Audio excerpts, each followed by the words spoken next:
দেখো একদম ফার্স্ট যেটা বলছে সেটা হচ্ছে ফোনেম, ভাষার ক্ষুদ্রতম ধ্বনিগত একক।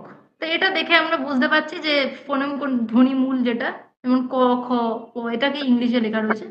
তো এরকম উদাহরণ দিয়ে দিতে পারে এটাকে কি বলা হয়, তখন আমাদের শনাক্ত করতে হবে, ঠিক আছে।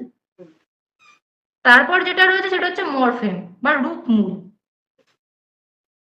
বলছে অর্থের ক্ষুদ্রতম একক, যেমন এটি কোনো শব্দ হতে পারে বা শব্দের অংশ হতে পারে।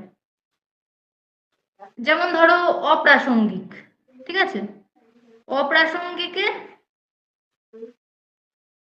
অপ্রাসঙ্গিক কথাবার্তা আলোচনা করো না। এবার এখানে অপ্রাসঙ্গিকের তলায় আন্ডারলাইন করে দেওয়া হলো। এবার তোমার অপশন থাকলো সেমেন্টিক্স, সিনটেক্স, মরফেম, এই তিনটেই ধরো থাকলো। এবার তুমি কোনটার মধ্যে টিক দেবে বলো। আবার কম হবে, কিন্তু ওটাতে আবার দু রকমের আছে। একটা যেটা হবে সেটা হচ্ছে অপরাধীন রূপমূল হবে, আর প্রাসঙ্গিকটা স্বাধীন রূপমূল হবে। কিন্তু এক্ষেত্রে যেটা ছিল আমাদের অপ্রাসঙ্গিক একসাথে ছিল কথাটা,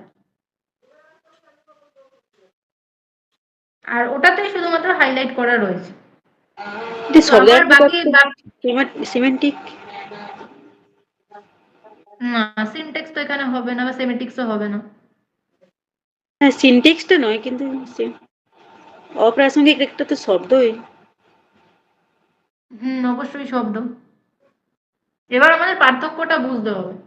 দেখো মরফেমে কি বলেছে, রূপমূল, এটি কোনো শব্দও হতে পারে বা শব্দের অংশও হতে পারে। তো একটা শব্দ যখন অপ্রাসঙ্গিক, এটাকে পুরোটাকে ধরা হচ্ছে, তো সেই হিসেবেও কিন্তু আমি ওটাকে মরফেমের অন্তর্গত করতে পারি।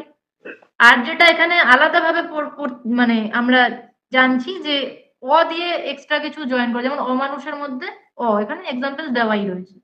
তাহলে আরো একটা আমরা ক্লু পাচ্ছি যে অপ্রাসঙ্গিকের মধ্যে কথাটা আছে, প্রাসঙ্গিকের সাথে যুক্ত হয়ে অপ্রাসঙ্গিক হয়ে গেছে। তো আমরা এটাকে একবারে মরফেমে টিক দিয়ে দিতে পারি। তো এরকম আমাদের প্রশ্ন হতে পারে। এবার সিনটেক্স যেটা, সেটা হচ্ছে বাক্যতত্ত্ব। এখানে কি কর্তা, কর্ম, ক্রিয়া এগুলো নিয়ে আমাদের একটা সেন্টেন্স তৈরি হচ্ছে। কি বলছে দেখো লাস্ট লাইনটা, এই নিয়ম উল্টে গেলে বাক্যটি ভুল হবে। আচ্ছা, এবার আমরা যদি এটাকে উল্টিয়ে একটু বলি তাহলে কি হতে পারে? আমি ভাত খাই উল্টিয়ে কি হবে? খাই ভাত আমি, তাই তো? তাহলে খাই ভাত আমি, এটা যদি আমরা বলি তাহলে কি এটা ভুল হবে?